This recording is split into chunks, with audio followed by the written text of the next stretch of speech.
Hello everyone, it's Lily, and today I'd like to talk about 5 indie Otome games that are living in my mind, and I'm really curious about it, I just haven't got to it yet. But before I start, I would like to thank all of those who have supported me and my channel through Patreon, subs, memberships. I truly appreciate it. Also, thanks to those who have boosted my server. That really means a lot to me as well. Also, if there are any indie Otome games where you're like, Luli, this is like the best Otome game even that I've ever played. How have you never played it? Please play it, then comment them below so that I can add them to my wish list and things like that. But I think that's it. And let me start. So first up is Our Life. This Otome game is an interesting one because you've got your childhood friend and the main character, and as you go through their growth stages and answer the questions, depending on what answers you've picked, that love interest ends up kind of different. So depending on your playstyle, your love interest actually ends up looking and behaving differently. And I'm not gonna lie, I'm very curious what my love interest is going to be like. So it has been living in my mind rent-free for like years and years and years. I just haven't got to it because I don't really play PC games often. That is literally the only reason. So yeah. Second up is Silent Kingdom. Now I actually have played the demo of this one, but it is JRPG meets Otome game. So your main character kind of has been asleep the whole time, I think, and wakes up. I can't remember the details. I do remember the story being intriguing for the demo. It's just been many, many years. But it's interesting because you wake up, you interact with your environment, and you know, it's like your classical RPG Maker game. It's so cute, but then it's also an Otome game. You've got this beautiful art and the sprites and like the story goes on, and if I remember correctly, the two love interests were both appealing, and yeah, so I think they recently released the entire game, or like chapter 1 or something, so that is definitely something on my list of games to play. Third up is Speakeasy. Now, I don't have much to say on this one because all I know is that it is an Otome game set in the 1920s and is quite sensual and has like dark elements to it. So it sounds like it ticks off all, you know, the things I like. And the art is pretty, the vibe feels right. When I do play it, I will be going in like completely blind, not knowing what the hell's going on. But yeah, when the demo came out, I just never ended up playing it, and so now that it's out, I am a bit like, maybe I should. Fourth is Cinderella Phenomenon. This one's actually a free game, I believe, and it's about a main character who's like a princess, who's a spoiled brat, if I remember correctly, because I remember playing a little bit of it, and if I remember correctly, she's like not very nice. Bless her. But due to a change of circumstances, she kind of has to grow as a person, and I think it's seeing that character development that is one of the charms of this game. And I really like the art style too, to be honest. I genuinely think the only reason I didn't end up playing a big portion of it was because it's, you know, on PC. Like, most of these games are actually, you know, when I do play an indie game, I find that they're more fun than the big company games. Not because the big company games aren't great or anything, it's just indie games, the developers seem to understand you better as an Otome gamer, and they can do whatever they want with it as opposed to being restricted to, you know, company policy and things like that. So yeah, it's literally just because it's on PC, which is really annoying. Anyway, enough rambling. Moving on to the final one, which is A Date with Death.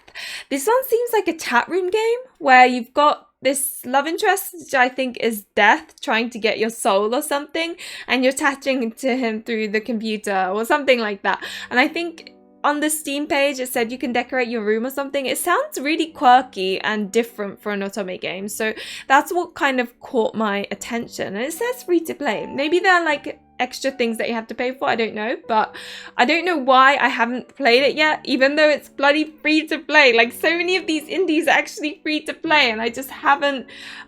Why can't they be on the Switch, you know? Then I'd be playing them left, right and center. I understand why it's expensive to port to the Switch, But even so. Anyway, those are the 5 that are on my mind. Are you in the West looking to buy visual novels from DL site, but Visa and MasterCard aren't working for you? Or simply you have crypto lying around and you really want to spend it on pretty waifus or handsome husbandos? Because if you answered yes to any of these questions, then I have some great news for you. DL site has now implemented a system, DL Pay, in which you can use your crypto to purchase DL points. DL points can then be used as currency on DL site to purchase all the games that you would like. Now there's no need to convert your assets back into traditional currency. So what are you waiting for? Enjoy DL site through DL Pay. Let me kind of introduce a couple that I have played one route of, just because I feel like they're worth mentioning. Number 1, I keep on talking about this one, but College Craze.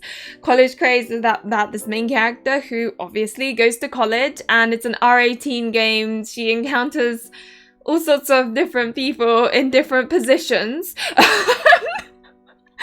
And it's just really intriguing because it's got this main plot line as well that will make you want to know more. And interacting with different characters reveals more of some of the secrets and the goings on behind the scene, and it's really fun. I just love it so much.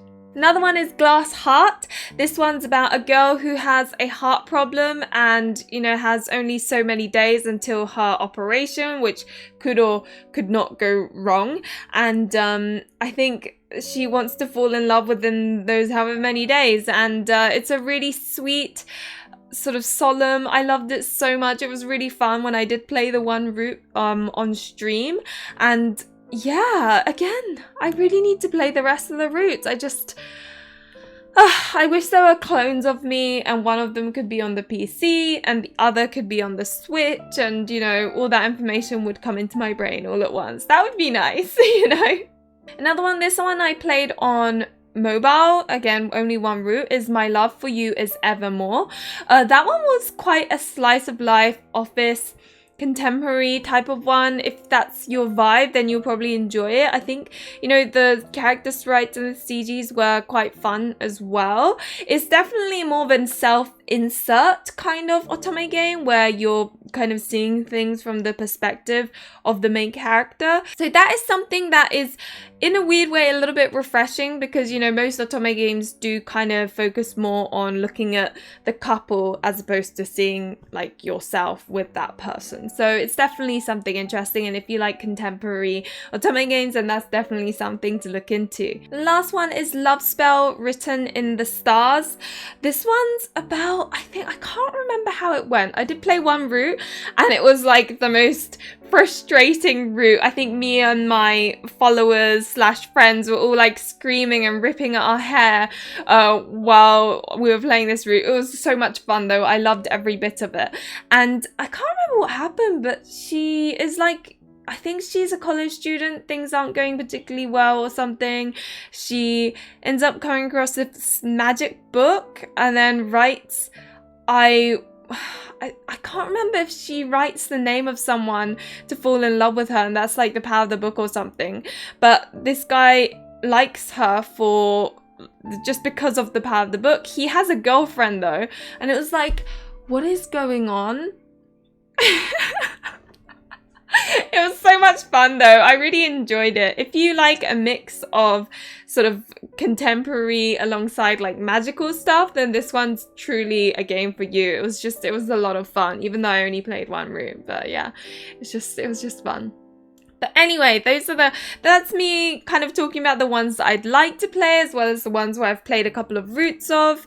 Again, if there are any indie Otome games that are like fully released, not demos, no demos, but fully released, that you're like, Luli, please, how have you not played this indie Otome game? Then do comment it below, because I am in the process of looking for more indie Otome games to play. But anyway, I think that's it. Thank you very much for watching. Remember to like and subscribe if you enjoyed the content, and hopefully I will see you in another one of my videos or streams. Bye!